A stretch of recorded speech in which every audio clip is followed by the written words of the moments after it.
చంద్రబాబు 18 నెలల పాలనలో గిరిజనులకు ఇచ్చిన ఏ ఒక్క హామీని నెరవేర్చలేదని ప్రతిపక్ష వైఎస్ఆర్సీపీ మండిపడింది. విజయవాడ ప్రెస్ క్లబ్లో గిరిజన చట్టాలు అమలు తీరుపై జరిగిన చర్చా వేదికలో ఆ పార్టీ నేతలు పాల్గొన్నారు. గిరిజన చట్టాలను తుంగలో తొక్కారని గిరిజన నేత బాలరాజు ఆగ్రహం వ్యక్తం చేశారు. దళితులు గిరిజనులకు మేలు చేసింది దివంగత వైఎస్ఆర్ మాత్రమేనని మరో నేత మేరుగా నాగార్జున అన్నారు. దళితులపై దాడులు చేస్తూ తెలుగుదేశం సర్కార్ అప్రజాస్వామిక విధానాలకు పాల్పడుతోందన్నారు.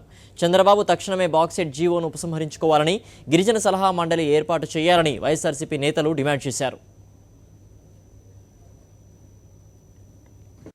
నిజంగా గిరిజన ప్రాంతాల్లో ప్రత్యేకమైన చట్టాలు ఉన్నాయి.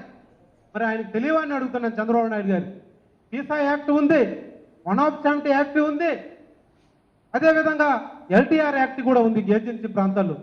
ఇన్ని తెలిసినా కానీ ఆయన చట్టాలను ఆయన తుంగలో తొక్కడానికి చూస్తున్నాడు. ఆయన ఇది గిరిజనులు మరి ఏ పాపం చేశారని చంద్రబాబు నాయుడికి నేను అడుగుతున్నాను. ఆయన నీకు ఓట్లు వేయనందుకైనా ఈ గిరిజనుల మీద నువ్వు కక్ష కట్టావని అడుగుతున్నాను నేను. నిజంగా గిరిజనులు అమాయకులు అనుకున్నావేమో, గిరిజనుల యొక్క సత్తా ఏంటో నీకు రాబోయే రోజులు చూపిస్తారని సందర్భంగా తెలియజేసుకుంటాను. ఏ ప్రభుత్వం అధికారంలోకి వస్తే, ఏ ప్రభుత్వం ఏ మనసున్న మహారాజు అధికారంలోకి వస్తే మన కులాల వారికి సహాయం చేస్తాడో అది కూడా గిరిజనులకు చెప్పాల్సిన బాధ్యత మీ మీద ఉంది. అది డాక్టర్ రాజశేఖర రెడ్డి గారిలో ఉన్నటువంటి గొప్పతనం. ఈరోజు చంద్రబాబు నాయుడు గారు గిరిజన ప్రాంతం పాక్ సైట్ గిరిజనులకు రాజ్యాంగం ఉంది.